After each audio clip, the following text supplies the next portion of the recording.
Assalamualaikum warahmatullahi wabarakatuh. Selamat pagi semuanya. Apa kabar hari ini? Semoga kita dalam keadaan sehat ya. Sebelum belajar, jangan lupa berdoa terlebih dahulu. Pada video kali ini, Ibu Dewi akan membagikan video pembelajaran tema 2, menyayangi tumbuhan dan hewan. Subtema 1, manfaat tumbuhan bagi kehidupan manusia. Pembelajaran ketiga. Tujuan pembelajarannya adalah yang pertama, siswa dapat mengidentifikasi bentuk pola irama dengan bernyanyi secara tepat. Yang kedua, siswa dapat menemukan pesan moral yang terdapat dalam dongeng yang didengar dengan tepat. Yang ketiga, siswa dapat menggunakan sifat pertukaran pada penjumlahan untuk menyelesaikan soal-soal dengan tepat. Untuk materi yang pertama, kita akan belajar tentang pola irama. Tahukah kalian apa itu pola irama? Pola irama adalah panjang pendeknya lagu. Hitungan panjang pendeknya lagu disebut ketukan. Ketukan adalah bunyi yang terakhir. Pola irama berjalan menurut birama. Birama adalah kuat dan lemahnya bunyi dalam lagu. Kuat lemahnya bunyi dibatasi garis yang disebut dengan garis birama. Nah, ini adalah contoh dari tanda birama.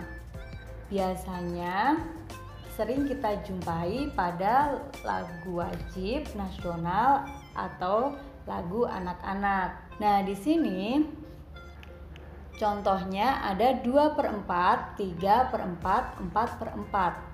Apakah artinya? Birama 2/4 artinya setiap birama terdiri dari 2 ketukan. Nih, ini adalah birama ya, yang di pinggir itu adalah tanda garis birama. Di dalam garis birama itu, satu birama ada 2 ketukan. Di sampingnya juga sama ya, ada 2 ketukan. Nah, sekarang contoh 3/4. Jadi, dalam satu birama akan ada 3 ketukan. Ini adalah contohnya. Pada birama kedua juga terdapat 3 ketukan. Nah, sekarang 4/4 artinya satu birama terdiri dari 4 ketukan. Satu birama ada 4 ketukan. Birama yang kedua juga sama ya, ada 4 ketukan. Nah, contohnya di lagu Menanam Jagung ciptaan Ibu Sud. Di sini tertuliskan biramanya 4/4. Jadi setiap birama itu ada 4 ketukan. Sol, do, mi, do. Sol 1 ketukan, do 1 ketukan, mi 1 ketukan, dan do sama 1 ketukan. Nah, di birama yang kedua itu kenapa notnya ada 5 ya? Sedangkan harusnya dalam satu birama hanya ada 4 ketukan. Nah, jadi jika ada not angka seperti ini yang di atasnya ada tanda garis, maka hitungannya adalah setengah ketukan.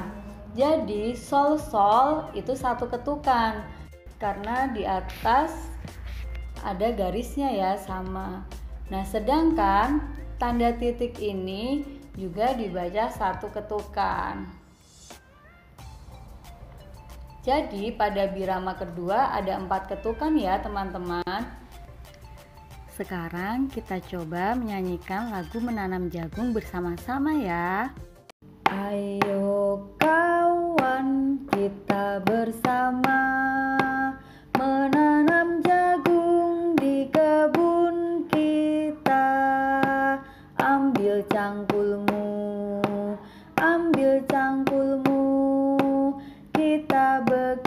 kata jemu, jemu. Cangkul, cangkul, cangkul yang dalam. Tanahnya longgar, jagungku tanam. Nah, sekarang kita akan melihat manfaat dari pohon kelapa. Dari akar pohon kelapa dapat dijadikan kerajinan. Selanjutnya, batang pohon kelapa bisa untuk bahan bangunan seperti jendela, pintu, tiang, dan lain-lain. Untuk daun pohon kelapa biasanya digunakan untuk apa ya teman-teman? Iya, benar. Daun pohon kelapa salah satunya bisa dijadikan untuk membuat sarang ketupat. Nah, buah pohon kelapa itu airnya bisa diminum, sedangkan dagingnya bisa untuk membuat bahan masakan seperti santan. Tempurung pohon kelapa bisa kita gunakan untuk bahan kerajinan. Sedangkan sabut pohon kelapa sama juga ya, bisa untuk bahan kerajinan.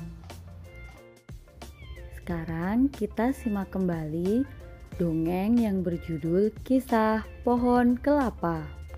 Dahulu kala hiduplah seorang kakek tua. Ia sudah sangat tua. Banyak orang yang mengatakan usianya sudah 1000 tahun. Wow, udah tua banget ya. Kakek itu juga sangat bijaksana dan mengetahui banyak hal. Banyak orang yang datang ke guanya di dekat laut. Mereka meminta kakek membantu memecahkan masalah mereka. Pada suatu hari, seorang pemuda datang menemui sang kakek.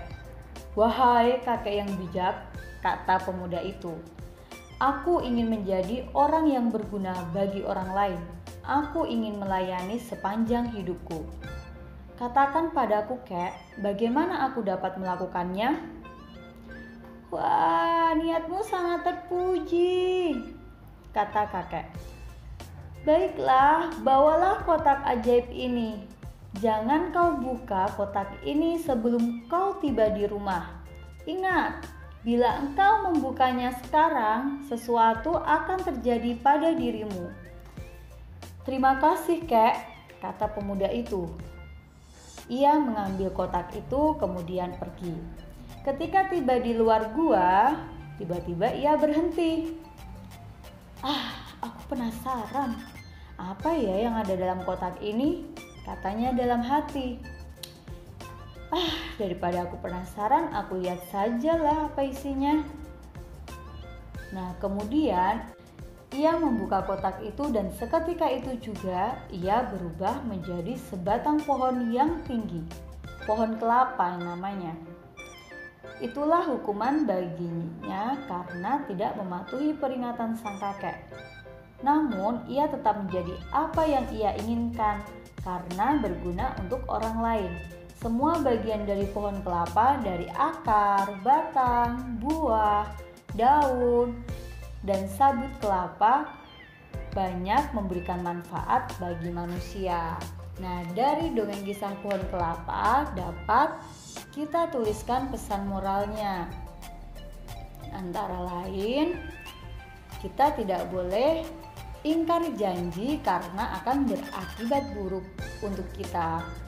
Kemudian kita juga harus selalu menjadi orang yang sabar. Kita juga harus selalu semangat tanpa mengenal lelah. Dan kita harus menjadi orang yang bermanfaat bagi masyarakat. Selanjutnya kita akan belajar sifat komutatif pada penjumlahan. Kita baca soalnya bersama-sama ya. Pak Dede membagi beberapa bibit tanaman untuk melakukan penghijauan di desanya. Bibit yang dibagikan tersebut terdiri atas 345 bibit mangga dan 452 bibit rambutan. Bibit tersebut diletakkan pada sebuah wadah. Berapakah jumlah keseluruhan bibit tanaman untuk melakukan penghijauan yang dibagikan Pak Dede tersebut? Nah, teman-teman, untuk mengerjakan soal tersebut kita bisa menggunakan sifat komutatif atau pertukaran tempat. Kita boleh menuliskan 345 ditambah 452, hasilnya 797. Atau kita juga menuliskan 452 ditambah 345, hasilnya 797. Sama ya teman-teman. Oke. Nah, ini sifat komutatif yang pernah kita pelajari pada video sebelumnya. A ditambah B sama dengan B ditambah A. A-nya tadi berapa? 345. B-nya berapa? 452. Jika kita tambahkan A ditambah B, 345 ditambah 452, hasilnya 797. Sedangkan jika kita tambahkan B ditambah A, nah ini B ditambah A, 452 ditambah 345, hasilnya 797. Jadi kesimpulannya sama, A ditambah B sama dengan B ditambah A. Itulah sifat komutatif penjumlahan. Demikian video yang dapat Ibu bagikan untuk teman-teman. Terima kasih, semoga bermanfaat ya. Wassalamualaikum warahmatullahi wabarakatuh. Salam sehat dan semangat.